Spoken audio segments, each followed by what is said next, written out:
तो चलिए हम लोग हमारे विषय की तरफ बढ़ते हैं। धम्मपद के बहुत ही बेहतरीन और सुंदर वचनों के साथ में आज के इस विषय की तरफ मैं बढ़ना चाहता हूं। धम्मपद में कहा गया है, बुद्ध का जन्म सुखद है। आज हम लोग पूरे विश्व में बुद्ध का सेलिब्रेशन, बुद्ध जयंती मना रहे। ये उस बात का यानी प्रमाण है, बुद्ध का जन्म सुखद है। 2500 से भी ज्यादा समय बीत चुका है, लेकिन हम सभी हर साल आनंद के साथ में, खुशियों के साथ में हम बुद्ध की जयंती मनाते हैं। चाहे न्यूयॉर्क हो, लॉस एंजलिस हो, चाहे ऑस्ट्रेलिया, न्यूजीलैंड हो, यूरोप के सारे देश हो, जापान, कोरिया, भारत, श्रीलंका, पूरे विश्व में बुद्ध जयंती बहुत ही हर्षोल्लास के साथ में मनाई जाती है। तो ये बुद्ध यानी धम्मपद का ये वचन, बुद्ध का जन्म सुखद है, ये उसका बहुत ही बड़ा प्रमाण है।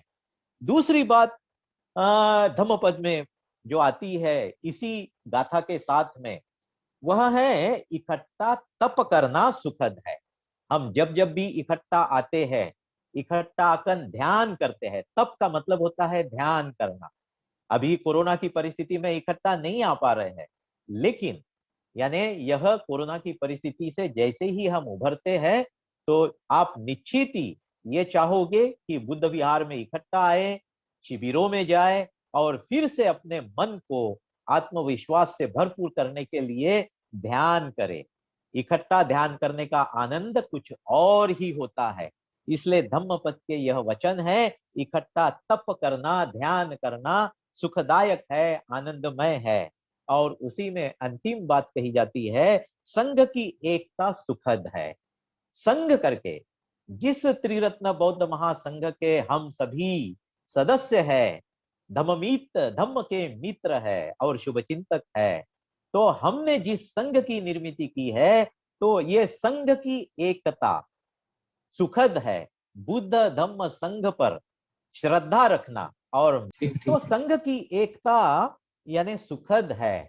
बार बार संघ करके हम लोग जो इकट्ठा आते हैं, तो हमें काफी आनंद होता है। अभी ऑनलाइन में ही देखिए, कितने खुशी के साथ में, आनंद के साथ में हम एक दूसरे को जय भीम करते हैं, बुद्ध जयंती की शुभकामनाएं देते हैं।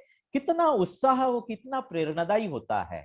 तो ऑनलाइन में भी यानी संघ करके हम लोग जब इकट्ठा आते हैं तो बहुत सुखद होता है। तो चलिए इस तरह से इस धम्मपद के वचनों के साथ में विषय की तरफ हम बढ़ते हैं। तो विषय जगह जो यह जो यानी आधुनिक जीवन शैली में बुद्ध धम्म का महत्व, इसमें दो भाग यानी विषय के हैं। आधुनिक जीवन शैली और दूसरा भाग है बुद्ध धम्म का महत्व। तो अब आधुनिक जीवन शैली को हम किस प्रकार से देखते हैं, हमारा नजरिया, हमारी दृष्टि, आधुनिक जीवन शैली यानी क्या, और फिर इसके पश्चात इस आधुनिक जीवन शैली में बुद्ध धम्म का महत्व वह किस प्रकार से है, आज भी बुद्ध धम्म कितना मायने रखता है, और हमें कोरोना जैसी संकटग्रस्त परिस्थिति में किस प्रकार से हमारा आत्मविश्वास बढ़ाता है और हमें संकट की मनस्थिति से, निराशा की मनस्थिति से हमें बाहर निकालता है। कैसे बुद्ध धम्म प्रभावशाली है और अपना महत्व रखता है, तो इसे देखने का हम प्रयास करेंगे। तो जैसे कि प्राचीन समय में हम देखते हैं कि टोलियों में हम रहते थे, मनुष्य यह कबीलों में रहा करता था। उसके बाद धीरे धीरे खेती का विकास हो गया। जहां जहां पानी की सुविधाएं थी, नदी हो, तालाब हो, जहां जहां भी बड़े जलाशय हुआ करते थे, उसके इर्द गिर्द किनारों पर यानी खेती का निर्माण हुआ।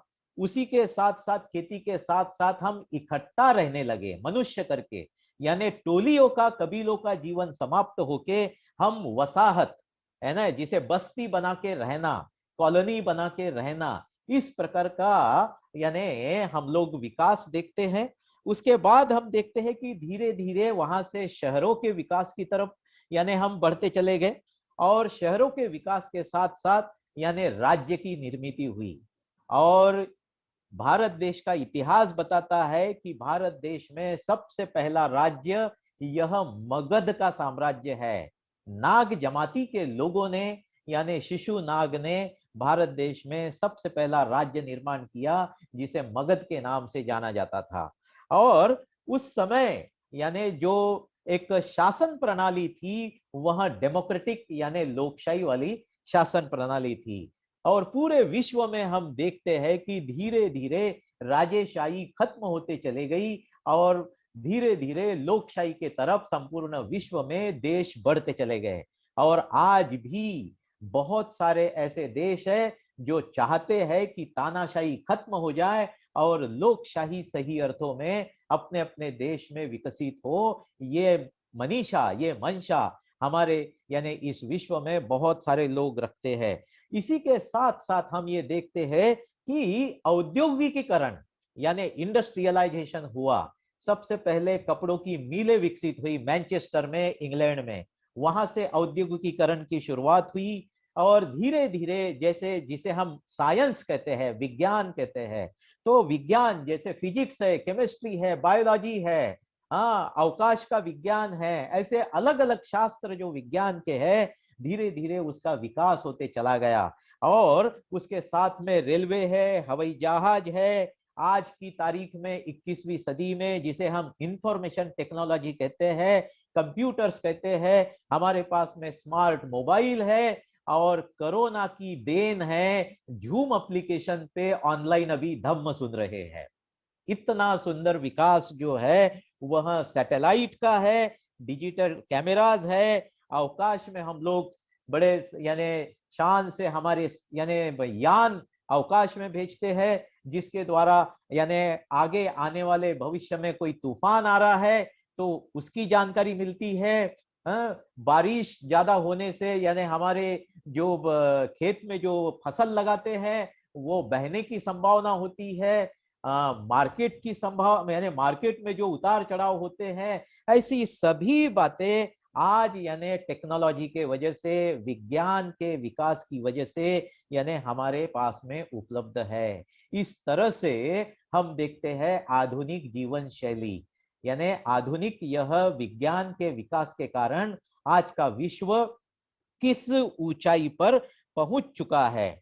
और इसी में हम देखते हैं कि पूरा विश्व, भाइयों तथा बहनों, नजर घुमाकर अगर आप देखेंगे, आप पूरब में चले जाइए या फिर पश्चिम में चले जाइए, पूरा विश्व आज यानी इंफॉर्मेशन टेक्नोलॉजी से जुड़ चुका है।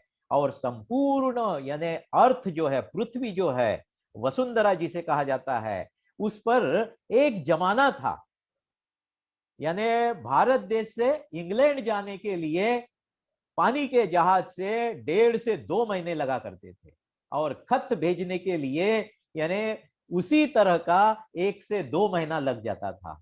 आज यानी कंप्यूटर युग है, डिजिटल टेक्नोलॉजी है, इंफॉर्मेशन टेक्नोलॉजी है ना। उसके कारण, गूगल के कारण, है ना, क्या होता है, बटन दबाओ, 1 सेकंड भी नहीं लगता है, आपका खत यानी आपके जगह से आप अगर भद्रावती में हो तो वहां से अमेरिका चला जाता है, इंग्लैंड चला जाता है, जापान चला जाता है, 1 सेकंड भी नहीं लगता आपका खत वहां पहुंचने को। अपने यानी बेटे को मिलने के लिए ऑनलाइन यानी ईमेल से या वीडियो यानी जो कॉलिंग होती है उससे, इस तरह के कंप्यूटर एज में, वैज्ञानिक विकसित ऐसे विश्व में हम यानी ये मनुष्य जीवन, हम जीवन यापन कर रहे हैं। एक जमाना था हम जमीन पर बैठकर खाना खाते थे, अब टेबल पर खा रहे हैं।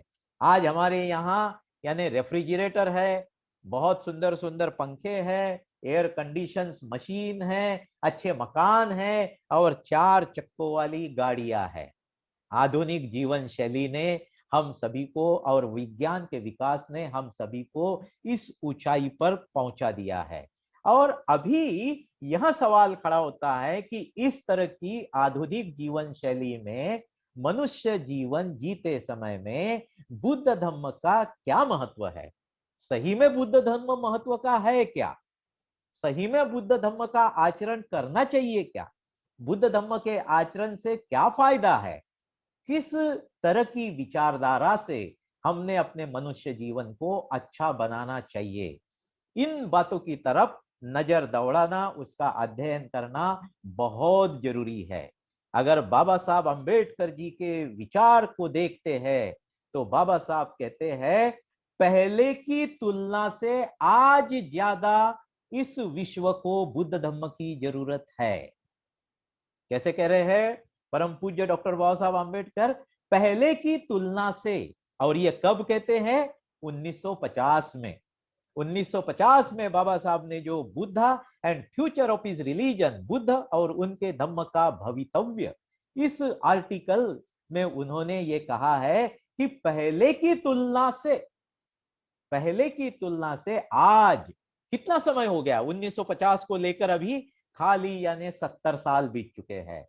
तो बाबा साहब इस आधुनिक विश्व से बात कर रहे हैं, इस वैज्ञानिक दुनिया से बात कर रहे हैं और कह रहे हैं बाबा साहब कि पहले की तुलना में आज इस विश्व को बुद्ध की धम्म की सबसे ज्यादा जरूरत है।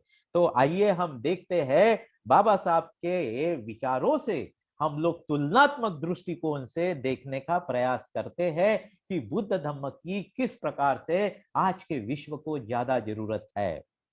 तो सबसे पहले थोड़ा सा हम यानी हमारी जो गलतफहमियां है, हमारे साथ साथ जिस समाज में हम रहते हैं उस समाज के बहुत सारे भाई तथा बहनें जो संस्कृति से बौद्ध है, बौद्ध संस्कृति से है, अपने घर के सारे कार्यक्रम बौद्ध पद्धति के अनुसार करते हैं, अपने आप को बौद्ध कहते हैं, यानी कि सांस्कृतिक स्तर पर वे बौद्ध है। लेकिन बहुत भारी तबका समाज का है जो यानी इस गलतफहमियों का शिकार है। ये गलतफहमियां कहां से आई है? तो ये गलतफहमियां रिलीजन इस शब्द से निर्माण हुई है। RELIGION रिलीजन का मतलब होता है, आप डिक्शनरी में जरूर देख लीजिए रिलीजन का मतलब क्या होता है। रिलीजन का मतलब होता है ईश्वर केंद्र प्रणीत संस्कृति। क्या कहा है? ईश्वर केंद्र प्रणीत संस्कृति। जिस भी शास्त्र में ईश्वर केंद्र है वो शास्त्र के द्वारा निर्माण हुई संस्कृति। उसमें बताया गया है इस सृष्टि का, इस धरती का, जिसे हम वसुंधरा कहते हैं, पृथ्वी कहते हैं, किसी यानी अलमाइटी या ब्रह्मा, अलग अलग नामों से उसे यानी बताया जाता है, उसने यानी भगवान ने, ईश्वर ने इसको निर्माण किया है। यह अपौरुषेय है। शब्द प्रयोग क्या है? अपौरुषेय है, यानी पुरुष यानी हम सभी यानी जो जनता है, तो ये जनता का काम नहीं है, किसी आम आदमी का काम नहीं है। ये कैसे है? अपौरुषेय कार्य है, सृष्टि का निर्माण करना। यह यानी वो चाहे ईसाई लोग हो, वो चाहे मुस्लिम लोग हो, वो चाहे हिंदू लोग हो, सभी के शास्त्रों का केंद्र है ईश्वर। और वहां की विचारधारा जो है रिलीजन यानी जिसे धर्म कहा जाता है, तो वहां से यह गलतफहमी निर्माण होती है। और इसमें यानी थोड़ी सी सहायता इसलिए भी हो गई क्योंकि क्या हुआ कि जब बुद्ध का उदय हुआ और बुद्ध का उदय होने के पश्चात बुद्धिज्म का पूरे विश्व में सम्राट अशोक के कार्यकाल में सबसे भारी यानी विकास हुआ। और एक यानी जिसे भारत सोने की चिड़िया कहा जाता था, इस प्रकार की यानी एक भौगोलिक परिस्थिति जो ईरान इराक से लेके तो आज के ब्रह्मदेश और नीचे श्रीलंका तक का राज्य सम्राट अशोक जी का राज्य रहा। ऐसा राज्य, इतना बड़ा राज्य सोने की चिड़िया के नाम से जाना जाता था, है ना। तो ये यानी जिसे कहेंगे कि ये खूबसूरती, ये वैभव बुद्ध धम्म ने प्रदान कर दिया, लेकिन उसे इतिहास में लिखा नहीं गया है। हाँ, और इसमें संयोग क्या हुआ कि बुद्ध ने, जैसे कि ईसाई में यानी जो प्रमुख जो है और मुस्लिम यानी संप्रदाय में जो प्रमुख है और हिंदू यानी धर्म में जो प्रमुख है, इन लोगों ने जिस प्रकार से अपना अपना स्थान मजबूत किया, उनके बगैर आप यानी पत्ता हिल नहीं सकता है, आप स्वर्ग में अपना स्थान मजबूत नहीं कर सकते। सबसे पहले उनके पास शरण जाना पड़ा। और यही बहुत बड़ा फर्क है, बुद्ध ने अपना स्थान नहीं बनाया, बुद्ध ने अब कोई भी दावा नहीं किया स्वर्ग का मैं आपको वहां ले जाऊंगा। और इस कारण से वो गलतफहमी और भी मजबूत हो गई, और अन्य समाज, अन्य शास्त्रों के लोग यानी उस गलतफहमी का ज्यादा पुरस्कार करते रहे। और वह यह है कि बुद्ध एक सामान्य मानव था। हम सभी ने इस गलतफहमी से बाहर निकालना है और अन्य लोगों को भी निकालना है।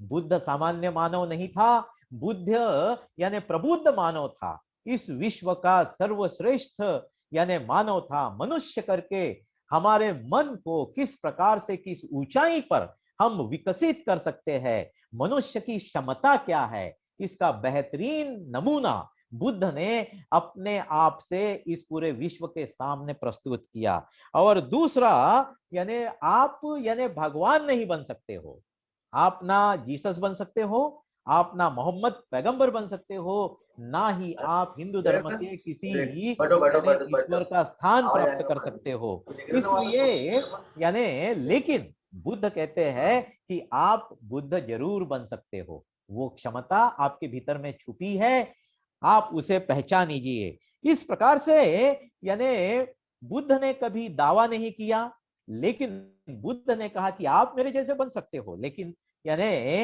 अन्य भगवान के जैसे आप भगवान नहीं बन सकते हो।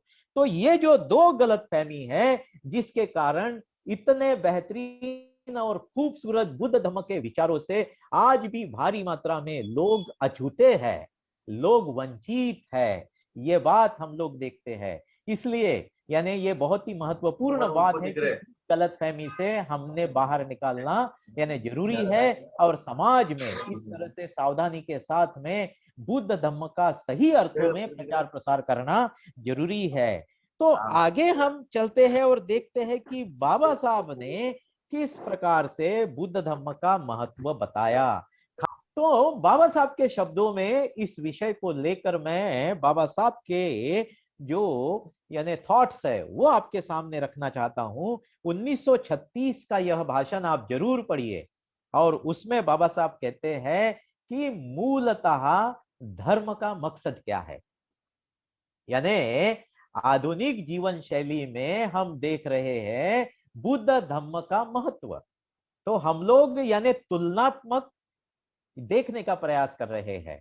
तो तुलनात्मक रूप से देखे कि भाई मूलतः बाबा साहब यानी अपने विचार रखते हैं, धर्म जो है हम अलग अलग यानी धर्म के नाम से इकट्ठा हुए हैं, ईसाई के नाम से, मुस्लिम के नाम से, हिंदू के नाम से, बौद्ध के नाम से, सिख के नाम से, ऐसे अलग अलग यानी धर्म के लेबल को लेकर हम लोग इकट्ठा हुए हैं। तो इस तरह से यानी मूलतः ये देखना जरूरी है कि धर्म की आवश्यकता क्या है। बाबा साहब कहते हैं कि धर्म मनुष्यों के लिए है, मनुष्य धर्म के लिए नहीं है। यह बहुत ही बेहतरीन बाबा साहब का यानी स्टेटमेंट जो है, उसे गहराई से देखने की, समझने की जरूरत है। तो बाबा साहब बताते हैं कि भाई धर्म के यानी 3 मकसद है। ये 1936 का भाषण है, और उस समय बाबा साहब अंतरराष्ट्रीय स्तर के जो सोशियोलॉजिस्ट है ना, समाज शास्त्री, उन समाज शास्त्री अंतरराष्ट्रीय स्तर के उनकी धर्म की यानी परिभाषाएं वह रख रहे हैं। पहली परिभाषा क्या है, हम जैसे आम आदमी, तो आम आदमी को सुख प्राप्त हो, यह धर्म का मकसद है। दूसरी परिभाषा क्या बताई है, आम आदमी के मूलभूत गुणों का विकास हो, और उस मूलभूत गुणों के विकास में उसे सहायता हो, मूलभूत गुणों में परिपूर्णता प्राप्त करने के लिए उसे सहायता मिले, यह धर्म का यानी अंतिम मकसद होना चाहिए। यह परिभाषा अंतरराष्ट्रीय समाज शास्त्री की बाबा साहब रखते हैं। और तीसरी बात रखते हैं, आदर्श समाज की रचना करना, यह धर्म का अंतिम मकसद होना चाहिए। और फिर आगे बाबा साहब रखते हैं कि सभी धर्मों में बुद्ध धम्म को छोड़कर सभी धर्म में यानी केंद्र स्थान क्या है, तो ईश्वर है। केंद्र स्थान में मनुष्य नहीं है, व्यक्ति नहीं है। मनुष्य का विकास, व्यक्ति का विकास, इस संकल्पना को सभी धर्मों ने केंद्र में नहीं रखा है।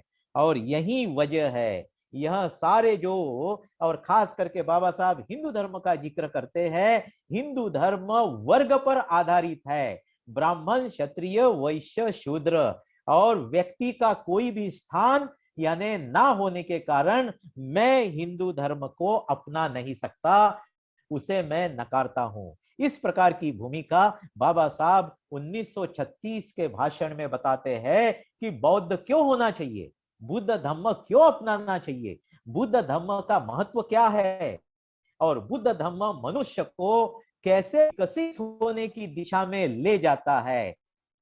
विश्व में सबसे बेहतरीन एक ही यह विचारधारा है, और इस वजह से बाबा साहब कहते हैं only Buddhism can save the world.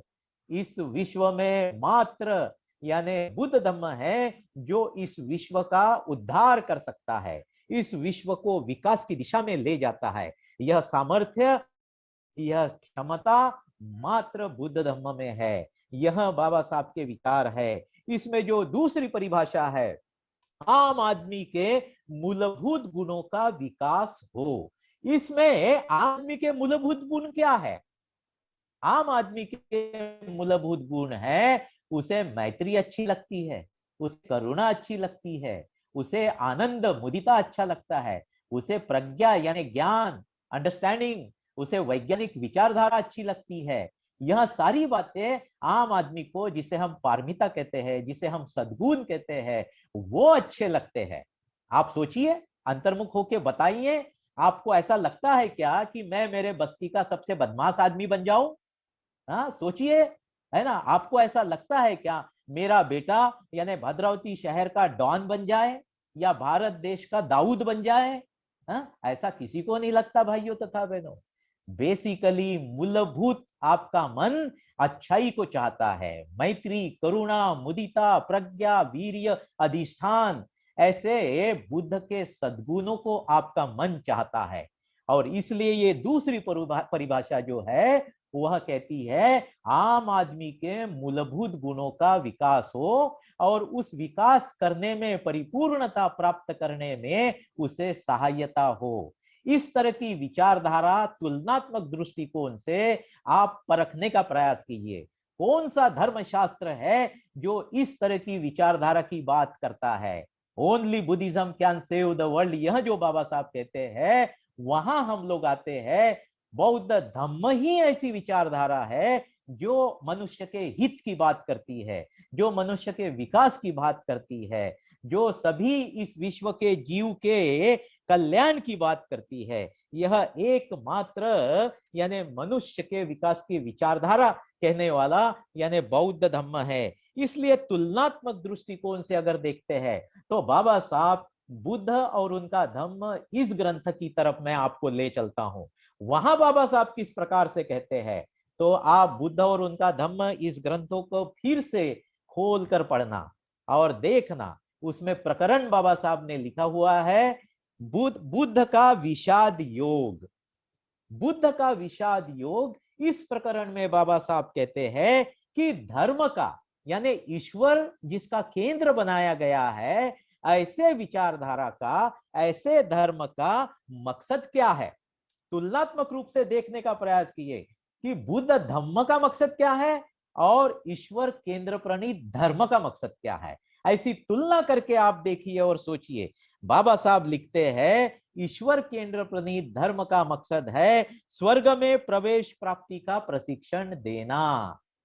देखिए क्या कह रहे हैं बाबा साहब, स्वर्ग में प्रवेश प्राप्ति का प्रशिक्षण देना, और स्वर्ग में प्रशिक्षण प्राप्ति का प्रशिक्षण देना, यह ईश्वर केंद्र प्रणीत धर्म का मकसद होने के कारण फिर जरूरत आपको किसकी पड़ती है? आपको पंडित की जरूरत पड़ती है, आपको पूजा करने वाले पुरोहित की जरूरत पड़ती है, होम करना, यज्ञ करना, और जितनी भी यानी बातें इस दृष्टिकोण से अन्य धर्म जो बताते हैं उसकी आपको जरूरत पड़ती है। इस तरह से यानी बाबा साहब बुद्ध के विषाद योग में ये सारी बातें कहते हैं। और वहां कहते हैं, एक बहुत ही बड़ी बात बाबा साहब ने वहां कही है, जो तथागत गौतम बुद्ध को इस दुनिया की सबसे बड़ी समस्या लगी, और बुद्ध धम्म उसके ऊपर उपाय है, बुद्ध धम्म उसके ऊपर यानी दवा है। वो क्या है तो समझने की आवश्यकता है, और वैज्ञानिक दृष्टिकोण के विकास करके हमें देखने की जरूरत है। तो दूसरी बात यानी बाबा साहब वहां रखते हैं, इस विश्व के सबसे कठिन और जटिल बात क्या है, आम आदमी को किस तरह से आत्मा के अस्तित्व की है कि धार्मिक जो विधियां होती है, धार्मिक जो समारंभ होते हैं, उस धार्मिक विधि और समारंभ के ऊपर हमारी जो श्रद्धा होती है, उस श्रद्धा का त्याग करना, उस श्रद्धा से कांड कहते हैं। बौद्ध भी और आम्बेडकरी भी उससे बचे नहीं हैं। बौद्ध धर्म का धर्मांतर होने के पश्चात, बौद्ध बनने के पश्चात आज 65 साल होने के बाद भी हम पूरे समाज की तरफ अगर देखेंगे तो बहुत बड़े कर्मकांड में और अंधश्रद्धा में हम भी फंसे हुए हैं। बहुत भारी बौद्ध धर्म का तबका यानी समाज जो है, लोग जो है, इससे निकल नहीं पा रहे हैं। इसलिए कर्मकांड से निकालना और विधि संस्कार की श्रद्धा से बाहर निकालना, वो बहुत आसानी से आप धार्मिक विधि में यानी क्या कर सकते हो, बुद्ध को ईश्वर बना देते हो, और बुद्ध की शिक्षाओं के द्वारा जो मन का विकास करना है, आप उससे वंचित हो जाते हो। आप श्रोतापन्न बनना इससे दूर चले जाते हो। सुपटिपन्नो उजुपटिपन्नो सामिचिपटिपन्नो न्यायपटिपन्नो यदिदं चत्तारी अठपुरिस पुग्गला एस भगवतो सावक संगो। मैं एक समय ऐसा आएगा मेरे जीवन में, मैं बुद्ध के आर्य संघ का सदस्य बनूंगा, मैं भी श्रोतापन्न बनूंगा, मैं भी बुद्ध के जैसा प्रज्ञा को प्राप्त करूंगा, मैं भी बुद्ध के जैसा निर्वाण या बुद्धत्व को प्राप्त करूंगा। इस प्रकार की बेहतरीन विचारधारा से, विकास की विचारधारा से अंधश्रद्धा की तरफ हम बढ़ जाते हैं और बुद्ध बनने से और मन के विकास से वंचित हो जाते हैं। इसलिए बहुत ही सावधानी बरतनी है। और बाबा साहब उसमें अंतिम बात बताते हैं, आत्मा अमर है। इस श्रद्धा के यानी इस श्रद्धा को त्यागना, उससे बाहर निकलना इस विश्व की सबसे जटिल और कॉम्प्लिकेटेड बात है। अंतर्मुख होके देखिए आसपास, कई हमारे लोग हैं, मेरा स्वयं का अनुभव है, कई जगह में ये जो खास करके मृत्यु हो जाता है, अंतिम संस्कार की पूजा होती है, पहला स्मृति दिन, दूसरा स्मृति दिन जो होता है, ऐसी पूजा लेने जाता हूं। मेरे प्रवचन के पश्चात घर के लोग जो मरा हुआ जो आदमी होता है उसके छाया चित्र के सामने यानी खाना लाकर रख देते हैं, है ना, जो भी दाल चावल बनाया, पकोड़े बनाए, है ना, वो सब लाके रख देते हैं, जैसे कि उसकी आत्मा आएगी और उसे संतुष्ट कर देगी खाना खा के मरे हुए आदमी के सामने। बौद्ध समाज में इस तरह की अंधश्रद्धा आज भी यानी अम्बेडकरी लोगों में बहुत भारी प्रमाण में है। इससे हम लोग ये देख सकते हैं कि किस प्रकार से बाबा साहब यानी धर्म यानी ईश्वर केंद्र प्रणीत विचारधारा को बौद्ध बनने के बाद भी, बौद्ध संस्कृति को अपनाने के बाद भी हम लोग यानी उसके शिकार है, उसमें से बाहर नहीं निकले हैं। तो इस तरह से यानी हमने जागृति बरतनी है और हमने यानी सावधानी बरतनी है। इसलिए धम्म का कार्य क्या है, तुलनात्मक दृष्टिकोण से आधुनिक जीवन शैली में आपको धम्म यानी किस प्रकार से बाहर निकालता है, उसकी तरफ हम आते हैं। तो धम्म क्या कहता है, हम फिर से धम्मपद की तरफ आते हैं। धम्मपद का यानी पहला चैप्टर, जिसे यमक वग्ग कहा जाता है, यमक वग्ग में कितना सरल बुद्ध का उपदेश लिखा हुआ है। सभी कुछ, बुरा हो अच्छा हो, सभी कुछ हमारे मन से पैदा होता है, हमारे मन से निर्माण होता है। इसलिए बुद्ध की विचारधारा का केंद्र क्या है, तो मन का विकास, हमारे मन को परिवर्तित करना, हमारे मन को अच्छा बनाना। बाबा साहब के शब्दों में देखना चाहोगे तो 1936 के भाषण की तरफ आइए और वह बाबा साहब कहते हैं कि यानी सवाल खड़ा करते हैं कि बेसिकली मूलतः मनुष्य का जन्म क्यों होता है। आप सब लोग पूछिए अपने आप से, आप मनुष्य करके क्यों पैदा हुए हो, क्यों मनुष्य जन्म प्राप्त हुआ है।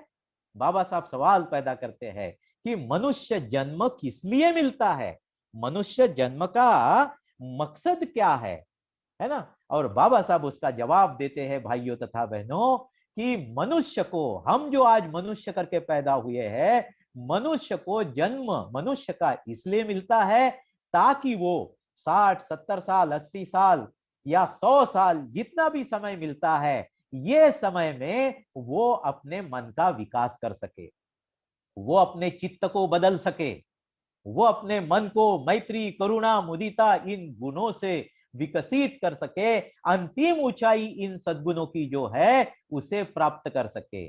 चित्त को परिवर्तन करना, चित्त बदलना, यह मनुष्य जन्म का प्रथम और अंतिम मकसद है। इस तरह के विचार बाबा साहब बुद्ध और उनका धम्म इस ग्रंथ में सद्धर्म यानी क्या यहां पर भी रखते हैं। वहां कहते हैं आम आदमी को पूजा प्रार्थना सिखाने के बजाय, कैसा कह रहे हैं डॉक्टर अंबेडकर, आम आदमी को पूजा प्रार्थना सिखाने के बजाय उसे अपना मन सुसंस्कारित बनाना, उसे अपना मन नैसर्गिक यानी तरीके से सुसंस्कारित करना, इसका प्रशिक्षण देने की आवश्यकता है। यही धम्म का अंतिम और प्रथम मकसद है। कैसा कह रहे बाबा साहब, हाँ, प्रथम और अंतिम मकसद धम्म का, बुद्ध धम्म का क्या है, मनुष्य के मन को नैसर्गिक रूप से सुसंस्कारित बनाना। नैसर्गिक रूप से यानी मनुष्य अच्छाई चाहता है, मनुष्य मैत्री चाहता है, मनुष्य करुणा को चाहता है, मनुष्य आनंद चाहता है, उत्साह चाहता है, मनुष्य को ज्ञान प्रज्ञा मतलब चाहता है। इस तरह से नैसर्गिक गुणों का विकास करना ही प्रथम और अंतिम मकसद है। यह बुद्ध धम्म का मकसद है भाइयों तथा बहनों। अब आप सोचिए, आपके सामने यानी तुलनात्मक तरीके से दोनों विचारधारा है, हा? किसको चुनना है यह आपका निर्णय है। चुनना किसको है, ईश्वर प्रणीत केंद्र की विचारधारा को चुनना है या फिर अपने मन के विकास की विचारधारा को चुनना यानी अच्छा है। क्या चुनना है, यह आपके अपने जीवन का मकसद है। उसे देखने का प्रयास कीजिए, परखने का प्रयास कीजिए और सजगता से यानी चुनने का कार्य आपका है। इसलिए बाबा साहब कैसा कहते हैं, फिर से बाबा साहब के विचारों की तरफ मैं ले आता हूं। बुद्ध धम्म का महत्व हमारे जीवन में कितना महत्वपूर्ण है, बुद्ध धम्म कैसे हमें यानी मनुष्य करके विकसित होने की दिशा में ले जाता है। इस आधुनिक जीवन शैली में कुछ आधुनिक जीवन शैली के उदाहरण भी मैं आपके सामने यानी रखना चाहता हूं। तो बाबा साहब कहते हैं मनुष्य जीवन को शुद्ध रखना यानी धम्म है। अब बताइए मनुष्य जीवन को आप कैसा शुद्ध रखोगे, कौन से यानी आपके पास में मार्ग है जिस मार्ग को अपनाकर आप अपना स्वयं का जीवन शुद्ध बना सकते हो। ईश्वर प्रणीत विचारधारा शुद्धता की तरफ आपको ले जाती है या बुद्ध की विचारधारा यानी मनुष्य जीवन को सफल बनाने की दिशा में ले जाती है। बाबा साहब आके लिखते हैं कि 3 तरह की शुद्धता होती है, काया की शुद्धता, वाणी की शुद्धता और मन की शुद्धता। और इन तीनों स्तर की शुद्धता के लिए हमें मदद करते हैं 3 मार्ग जो बुद्ध बताता है, जो बुद्ध का धम्म बताता है। तो 3 मार्ग कैसे है जो बुद्ध बताते हैं, पंचशील का मार्ग यानी शील। बाबा साहब कहते हैं कि तथागत गौतम बुद्ध को यानी डर नहीं लगा। जब तक आप और मैं यानी कि सारी धरती पर मनुष्य नाम का प्राणी जीवित है, तब तक उसे जरूरत है शील की, तब तक उसे जरूरत है नीतिमत्ता की, तब तक उसे जरूरत है सदाचार की।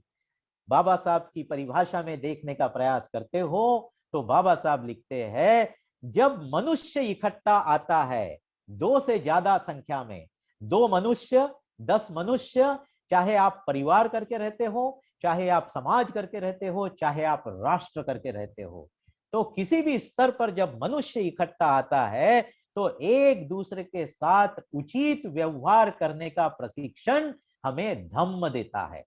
धम्म हमें प्रशिक्षित करता है मनुष्य करके एक दूसरे के साथ में किस प्रकार से व्यवहार करना। अन्य कोई भी विचारधारा इस तरह का प्रशिक्षण नहीं देती है। क्यों? बाबा साहब कहते हैं नीतिमत्ता सदाचार अन्य धर्मों का, ईश्वर प्रणीत धर्मों का केंद्र स्थान नहीं रखती है। उनका केंद्र स्थान ईश्वर है। नीतिमत्ता और सदाचार मात्र बुद्धिज्म का, मात्र बौद्ध धर्म का केंद्र स्थान है। और इस वजह से तथागत गौतम बुद्ध को कभी डर नहीं लगा नीतिमत्ता को, सदाचार को बुद्ध धर्म का केंद्र बनाना। नीतिमत्ता को निकाल दो केंद्र से तो बुद्ध धर्म संपूर्णता से जीरो हो जाएगा, शून्य हो जाएगा, कुछ नहीं बचेगा। बुद्ध धर्म सदाचार से परे नहीं हो सकता है।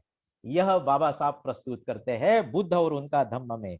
इसलिए यानी हम देखते हैं कि हम किस प्रकार से यानी मनुष्य के विकास की दिशा में जा सकते हैं। तो उसके लिए बाबा साहब बताते हैं 1950 के आर्टिकल में कि 4 प्रकार की कसौटियों की जरूरत है जिसमें बुद्ध धम्म खरा उतरता है। अन्य कोई भी ईश्वर प्रणीत विचारधारा जो है खरी नहीं उतरती है। आप भी उसका चिंतन कीजिए और आप भी उसे समझने का प्रयास कीजिए। इस आधुनिक कंप्यूटर एज में किस प्रकार से धम्म हमें आगे ले जाने की ताकत रखता है, हमारी क्षमता को और ऊंचा उठाने का प्रयास करता है। तो उसमें 4 कसौटी जो है उसमें सबसे प्रमुख कसौटी अगर कोई है तो बाबा साहब कहते हैं कि ऐसी विचारधारा को स्वीकार करोगे आप। आने वाला समय वैज्ञानिक युग का युवा, क्या कहते हैं बाबा साहब, वैज्ञानिक युग का युवा, आधुनिक जीवन शैली का युवा अगर चिंतन करता है, सोचता है विचारधारा कौन सी अपनानी चाहिए, तो बाबा साहब कहते हैं पहला यानी यानी परखने का विचार कौन सा होना चाहिए, वह विचारधारा नीतिमत्ता को केंद्र स्थान देती क्या। नीतिमत्ता यानी सदाचार उस विचारधारा का प्रमुख स्थान है क्या। बुद्ध धम्म में नीतिमत्ता के सिवा दूसरा कुछ भी नहीं है। ठीक है, आगे बाबा साहब कहते हैं कि स्वातंत्र, समता और बंधुत्व इस जीवन मूल्यों को वह विचारधारा प्रमुख स्थान देती क्या। तुलनात्मक रूप से देखिए, ईश्वर केंद्र प्रणीत विचारधारा इससे परे है, इससे दूर है। मात्र बौद्ध धम्म स्वातंत्र, समता, बंधुत्व का पुरस्कार करती है और इसलिए बाबा साहब ने संविधान उसी के ऊपर लिखा हुआ है। ये 4 जीवन मूल्य स्वातंत्र, समता, बंधुता और न्याय, इस पर संविधान की रचना की है और सरकार का यह कर्तव्य है, सरकार किसी की भी हो, सरकार किसी की भी हो, उसका कर्तव्य है कि जनता में स्वातंत्र, समता, बंधुत्व और न्याय की स्थापना करे और उस प्रकार की प्रशिक्षण की व्यवस्था करे। करते नहीं है ये अलग बात है, लेकिन यानी बुद्ध धम्म की विचारधारा इसका पुरस्कार करती है, अन्य धर्म इसका पुरस्कार नहीं करते हैं। तीसरी बात बाबा साहब कहते हैं कि यानी जो भी विचारधारा आप अपनाना चाहते हो वो विज्ञान के विकास के साथ साथ में सुसंवादित हो, नहीं तो आपके धर्म की विचारधारा हास्यास्पद बन जाएगी, मजाक का विषय बन जाएगी, है ना। और आप देखते हो मजाक का विषय कैसा हमने बना लिया है। तो कोरोना जैसी महासंकट में हमारे यानी देश के प्रमुख हमको बताते हैं दिए जलाओ, नहीं क्या थाली बजाओ, है ना। इस तरह से यानी हमारे देश के प्रमुख मार्गदर्शन करते हैं और अमिताभ बच्चन जैसे सेलिब्रिटी भी अंधभक्ति का समर्थन कहते हैं कि दिए जलाने से एक वाइब्रेशन पैदा होगी और जिससे कोरोना वायरस यानी नष्ट हो जाएगा। आज के वैज्ञानिक युग में धर्म किस प्रकार से हम यानी हास्यास्पद और मजाक का विषय बना चुके हैं, यह बाबा साहब सिद्ध करते हैं। इसलिए विचारधारा कौन सी अपनानी है आज के युवाओं ने, आधुनिक इस जीवन शैली में विज्ञान की विचारधारा से, विज्ञान की विकास के साथ साथ में सुसंवादित है, ऐसी विचारधारा को अपनाना है। और चौथी बात बाबा साहब कहते हैं कि धर्म ने गरीबी का पुरस्कार नहीं करना चाहिए, गरीबी का उदात्तीकरण नहीं करना चाहिए। तो मनुष्य करके हर किसी को विकसित होने का मौका मिलना चाहिए। समता, समता की स्थापना होना चाहिए। और किसी भी जाति का हो, किसी भी समाज का हो, किसी भी प्रांत से आता हो, भारत देश की संस्कृति में पूरे भारत के किसी भी कोने से आता हो, हर किसी को विकसित होने का मौका मिलना चाहिए। उसके गरीबी का यानी उदात्तीकरण नहीं होना चाहिए, है ना। इस प्रकार से यह चार प्रमुख बातें बाबा साहब बताते हैं। इस आधुनिक विश्व में किसी के भी सामने अगर विचार उत्पन्न होता है, कौन सी विचारधारा को मैंने अपनाना चाहिए, तो ये चार बातों से हमने धर्म शास्त्र को परखना चाहिए। और बाबा साहब कहते हैं मात्र बौद्ध धर्म ही ऐसा है जो इस चारों कसौटियों पर खरा उतरता है। और इसलिए मैं बुद्ध धम्म को चाहता हूं, मैं बुद्ध के विचारधारा को चाहता हूं, और उसे मैं यानी अपना कर इस विश्व में मनुष्य के विकास के लिए अच्छा नमूना स्वयं के आचरण से मैं रखना चाहूंगा। इस तरह से हम देखते हैं कि नीतिमत्ता जो है बुद्ध धम्म का जो केंद्र स्थान है, उस नीतिमत्ता के विपरीत अगर आप कोई भी कार्य करते हो तो आपकी जगह कहाँ है। नीतिमत्ता अन्य ईश्वर प्रणीत यानी धर्मशास्त्र का केंद्र स्थान नहीं है। चाहे दुनिया आधुनिक तौर पे कितनी भी विकसित हो जाए, विज्ञान कितना भी विकसित हो जाए, इसके बावजूद भी हमें जरूरत किस बात की है? नैतिकता की जरूरत है, हमें शील की जरूरत है। एक दूसरे के साथ में समाज करके, परिवार करके किस तरह से व्यवहार करना चाहिए, इसका प्रशिक्षण शील देता है। इसलिए कल्पना करके देखिए, अगर आपने चोरी की, हाँ, और आपने डाका डाला, अभी तो टेक्नोलॉजी है, बराबर है। दिल्ली में बहुत बड़ा डॉक्टर लोगों का रैकेट पकड़ा गया। हाँ, कैसे? किडनी बेचा करते थे लोग, मास्टर ऑफ सर्जन, पढ़े लिखे लोग, इंफॉर्मेशन टेक्नोलॉजी में विकसित हुए लोग, हाँ, मास्टर ऑफ सर्जन लोगों का, एमबीबीएस एमडी किए हुए लोगों का रैकेट आम आदमी की किडनी चोर के बेचा करता है। क्या आपको ऐसी विचारधारा के साथ में रहने वाले लोगों के साथ में आप रहना चाहोगे? आप सोचिए, है ना। आप अभी, ये इंफॉर्मेशन टेक्नोलॉजी का दौर है, अगर आप साइबर क्राइम करते हो, इंफॉर्मेशन टेक्नोलॉजी के दौर में आप गुनाह करते हो, तो पुलिस जब आपको पकड़ेगी तो कहां ले जाएगी? आपको जेल में ठूसेगी, बराबर है। तो नीतिमत्ता की जरूरत कि इंफॉर्मेशन टेक्नोलॉजी कितनी भी प्रगत हो जाए, विज्ञान कितना भी प्रगत हो जाए, हमको जरूरत पड़ती है नीतिमत्ता की, सदाचार की। व्यवहार में हमें इसकी सबसे ज्यादा जरूरत पड़ती है। इसलिए आपने सोचना है कि अभी कोरोना ने ईश्वर की संकल्पना पे सबसे भारी थप्पड़ मारा है, सबसे भारी तमाचा मारा हुआ है। हमने दिए जलाना, थाली बजाने से भी ज्यादा, यानी क्या हम लोग देखते हैं, सारे भगवान ताला बंद हो चुके हैं। कौन काम में आ रहा है? कोई आ रहा है कोरोना से बचाने के लिए? आपको जरूरत है भाइयों तथा बहनों वेंटिलेटर्स की, आपको जरूरत है आईसीयू में यानी बेड मिलना चाहिए, आपको जरूरत है ऑक्सीजन की। कौन सा ईश्वर है जो आपको ऑक्सीजन देने के लिए सद्बुद्धि दे रहा है? डॉक्टर लोगों को लूट मची हुई है। सूरत जैसे शहर में रेमडेसिविर का इंजेक्शन पानी भर के 3,000 रुपए में बेचा गया है। क्या लगता है आपको, आपके साथ ऐसा होगा तो कैसा लगेगा? इस प्रकार की यानी लूट की और अवैज्ञानिक और अंधभक्ति के समाज में आप रहना चाहोगे? आप सोचिए। इस तरह से हम अगर देखते हैं तो गोमूत्र पीकर यानी कोरोना भाग जाता तो सारे यानी भारत देश के लोग को गोमूत्र की व्यवस्था कर देनी चाहिए थी, है ना। क्यों वैक्सीन की जरूरत है? आज हम लोग सब लोग राह देख रहे हैं। 18 साल से 44 साल के उम्र के बच्चों के लिए वैक्सीन उपलब्ध नहीं हो पा रही है। हम वैक्सीन की राह देख रहे हैं, हम अच्छे अस्पतालों की राह देख रहे हैं। ये सब क्या है? ये वैज्ञानिक सोच और सकारात्मक सोच से विकसित होने वाली बातें हैं। इसलिए यानी बाबा साहब का स्टेटमेंट यहां मैं याद करता हूं। बाबा साहब का स्टेटमेंट क्या है? 26 अलीपुर रोड पे मिनिस्टर रहते हुए बाबा साहब ने बच्चों को मार्गदर्शन किया, यानी पीएचडी के छात्रों को मार्गदर्शन किया। संपूर्ण किस्सा नहीं बताना चाहूंगा समय को ध्यान में रखते हुए। तो बाबा साहब वहां कहते हैं भाइयों तथा बहनों कि सदाचार को छोड़कर, नीतिमत्ता को छोड़कर, शील को छोड़कर इस प्रकार की शिक्षा पद्धति से अगर ज्यादा प्रमाण में लोग पैदा होने लगे, सदाचार को छोड़कर ज्यादा प्रमाण में लोग पैदा होने लगे, तो इस प्रकार की शिक्षा पद्धति से अपने समाज का नाश होगा और राष्ट्र का नाश होगा।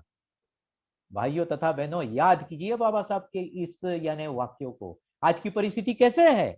आज की परिस्थिति सरकार और प्रशासन में नीतिमान लोगों की जरूरत है।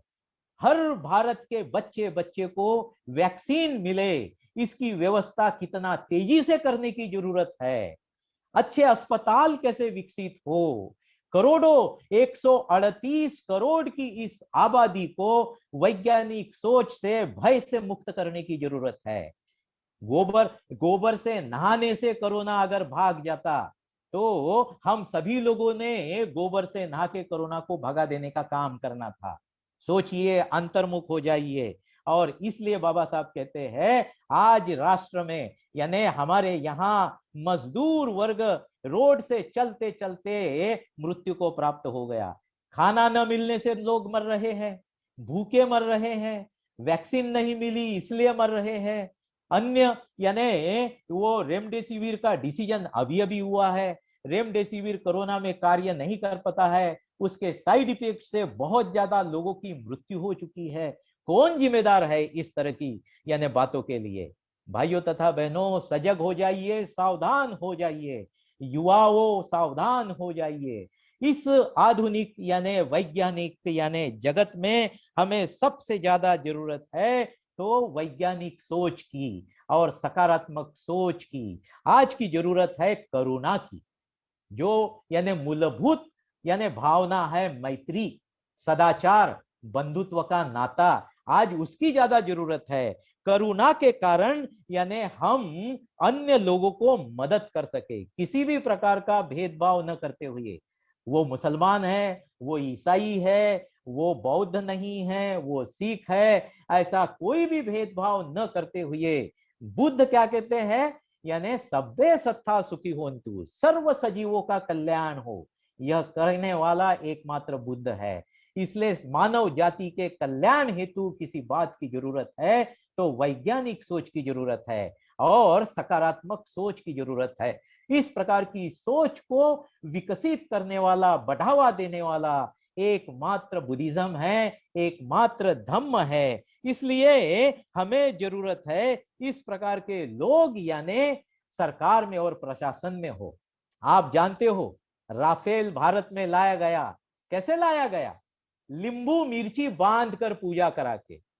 अरे भाई, कोरोना को भगाने के लिए भी घर घर में दरवाजे पर नींबू मिर्ची बांध देना चाहिए था, उसका प्रशिक्षण देना चाहिए था।